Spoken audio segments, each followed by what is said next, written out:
인도에도 식사 후에 100걸음을 걸으라 이런 격언이 있고 풍습이 있다고 합니다.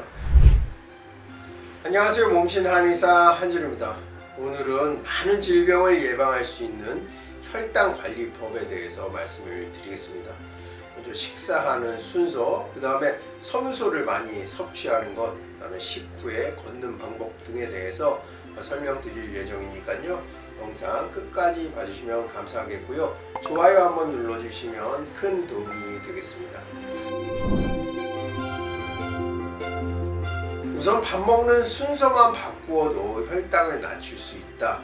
이런 방법에 대해서 말씀을 드리겠습니다.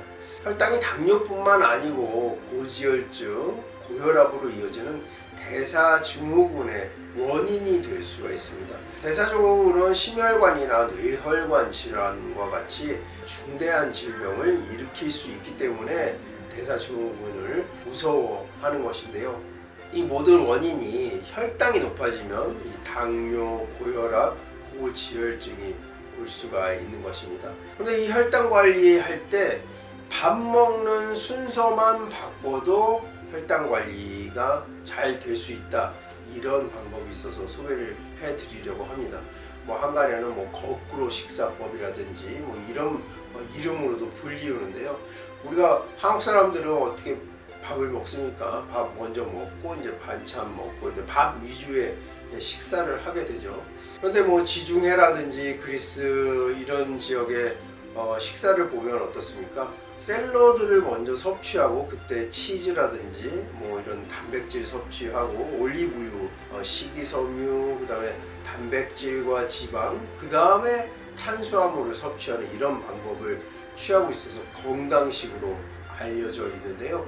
우리 식단도 이렇게 식이섬유로 먼저 시작을 한 다음에 지방과 단백질, 그 다음에 탄수화물을 섭취하는 이런 순서로 식사를 하시면 혈당 관리에 매우 유리하다는 말씀을 오늘 드리는 건데요.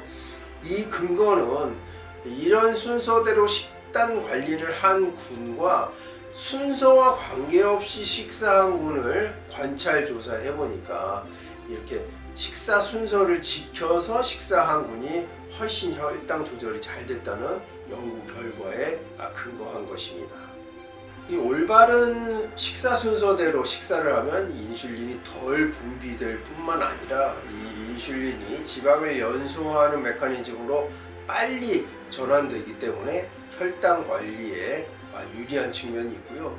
이 혈당 관리가 됨으로써 건강에 도움이 되는 이런 원리입니다. 그럼 올바른 식사 어떻게 할 것인가? 우선 녹색으로 식사를 시작하라입니다. 녹색은 주로 채소에 많은 색깔이죠. 그래서 녹색 채소, 식이섬유를 충분히 섭취한 다음 그 다음 단계로 넘어가자는 것입니다. 최근에 우리 식단의 가장 큰 문제는 고도로 정제된 식품들이 너무 많다는 것이죠. 그래서 거친 음식, 섬유소가 많은 음식이 현저히 작고 하루 섭취해야 할 섬유소를 충분히 섭취하지 못하는 이런 결과를 초래하게 됩니다. 이런 결과가 누적되면서 섬유소가 부족하게 되면 장내 건강이 약해지게 되죠. 섬유질은 우리 장 내에 머물면서 유익균에 도움을 줘서 그 장내 세균종인 마이크로바이옴을 건전하게 만들어주고요. 섬유소는 대변을 빨리 체외로 끌고 나가는 성질이 있기 때문에 혹시 모를 대변과 대장 사이에 컨택이 길어지면 생길 수 있는 염증이나 암까지도 예방하는 효과가 있습니다. 하지만 불행히도 현재 현대인의 식단에서는 고도로 정제된 탄수화물들이 그 비중을 많이 차지하기 때문에 우리가 억지로 섬유소를 섭취해주지 않으면 섬유소 섭취가 항상 부족하기 마련입니다. 따라서 식사를 시작할 때 미리 채소류를 샐러드의 형태든 나물의 형태든 짜지 않은 어떤 저장 음식, 즉 김치라든지 이런 형태든 조림의 형태든 어떤 방법이건 어떤 형태건 섬유소를 많이 섭취한 후에 그 다음 식사로 넘어가는 것을 권해드립니다. 자, 우리나라에는 뭐 이렇게 샐러드가 익숙치는 않지만 많은 여성분들이 샐러드를 식사 전에 섭취하는 것이 많이 습관화되어 있죠.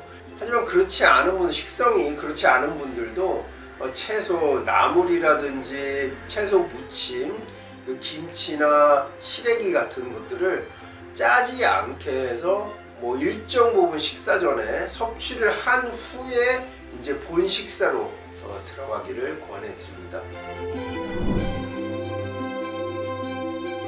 그 다음 식사법은 식사 전 식초를 섭취하라입니다.